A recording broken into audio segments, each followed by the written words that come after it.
Hindi na kailangang i-gatekeep ang ganda ng northern tip of Cebu na Bantayan Island. Proud na i-flex yan ng taga-islang si Shuvi Etrata. Hindi lang niya bubusugin ang ating mga mata sa nakamamanghang mga tanawin, tatakamin din tayo sa kanilang exotic food. Tara na't mag-sparkle under the sun.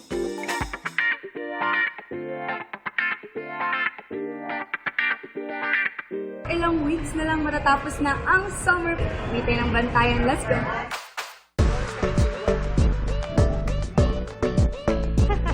Alam niyo ba, papunta sa Bantayan, tatlo lang naman. Alam niyo yung country Taylor Swift? The land, the sea, the sky. Kasi from air to land to water po tayo. Ready na ba kayo mga kapuso? Kung ready na kayo, tara. Kasi malayo pa ang tatahakin. Let's go. Malayo pa.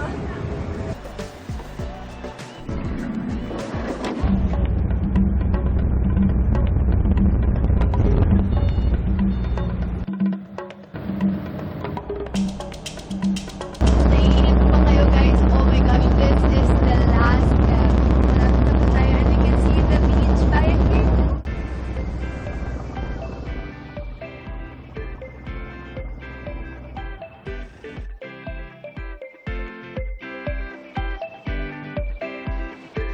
Maayong pag-abot sa Bantayan Island!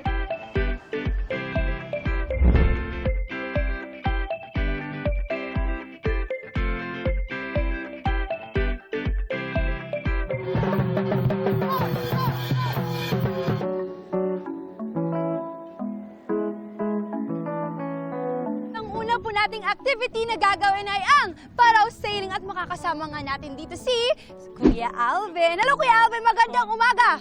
Ano ba tong parasailing Kuya? Isa po itong uri ng boat na wala pong makina. Layag lang po yung gamit, tapos hangin po yung nagdadala. And ito nga ay via wind. So ready na ba kayong dalhin ng hangin? O giliw, halika't sumama ka.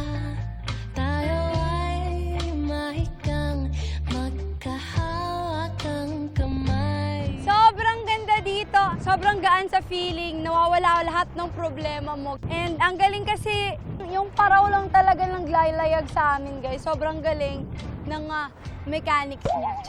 Mechanism.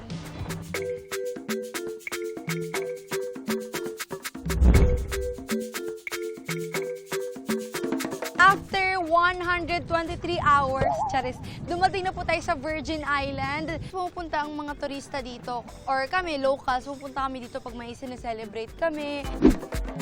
Ang lawak po nitong buong isla is nasa 31 hectares, tapos yung na-develop nito is almost 10 hectares pa lang po. Tapos pwede kayong mag-fish feeding, meron tayong snorkeling area. Yun o, nakikita nyo mas pino yung baybayin nila dito, guys. Kaya talagang virgin siya. Virgin pero ang daming tao, ha? Charis.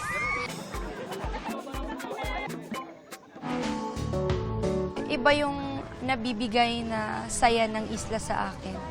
Dito kasi ako nagsimulang mangarap. Sobrang swerte ko rin kasi hindi lang ako dito turista eh. Yung mga business owners dito, parang pamilya ko na rin. Hindi pa ako artista noon, special treatment na talaga sa akin kasi mapagmahal ang mga taga-isla. Even before GMH, she was already with us.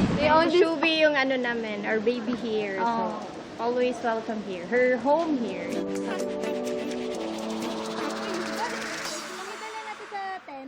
Dito po ako usually nagsispend ng araw ko dati. Bago pa ako naging artista, palagi po ako nandito. Pero ngayon, ang gagawin natin, ang hinihintay ng lahat, ang ATV. Safety first, Charis. Of course, kailangan safety palagi. It's time for another adventure! Are you guys ready? Let's go!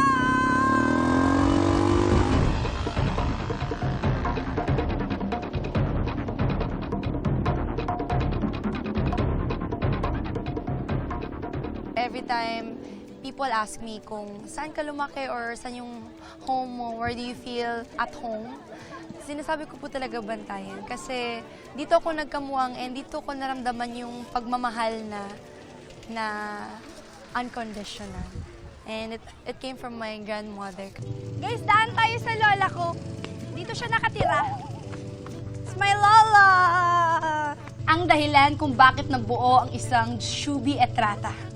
So kahit na hindi ako artista, pinagmamalaki niya na ako. For sure, masaya yung lola ko ngayon kasi siya talaga yung may gusto na maging artista ako. Kaya masaya yan siya. Feeling ko ngayon, yung mga buto niya dyan nagja-jump-jump na. Every time bumabalik ako dito, it reminds me of how great God is. Kasi He's able to make a lot of dreams come true. Ito guys, ang tinatawag nilang taguangkan. Ang taguangkan kay unsa man ni siya, bitukan ni siya sa manok. Tapos nilalagyan na lang nila ng nilaga na itlog. Hindi pa ako nakabihis guys. O, tapos ako na rin. Oo. Atake, iniwan niyo talaga ako dito ate, no? Oo.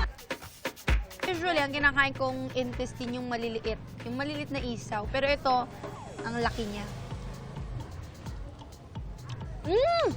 Masarap siya. Parang siyang isaw, pero parang matandang isaw. Parang ate niya. Alam mo yun, natikman mo na ba yung ate ng isaw? Ito yun. Yes. Lami mo rin siya yun. Giliw, halika't lumapit ka. Ramdam mo ba tong ligaya na tinamo? Yun yung masarap din sa feeling eh. Alam mo na kahit anong mangyari, maswerte ako kasi may pamilya akong pwede kong palaging balikan. Bantayan na Sommit's forever gonna be my home. Babalik-balikan habang buhay. Para sa 24 oras, This has been Shuvi Etrata, your island ate ng Cebu, reminding you to always sparkle under the sun.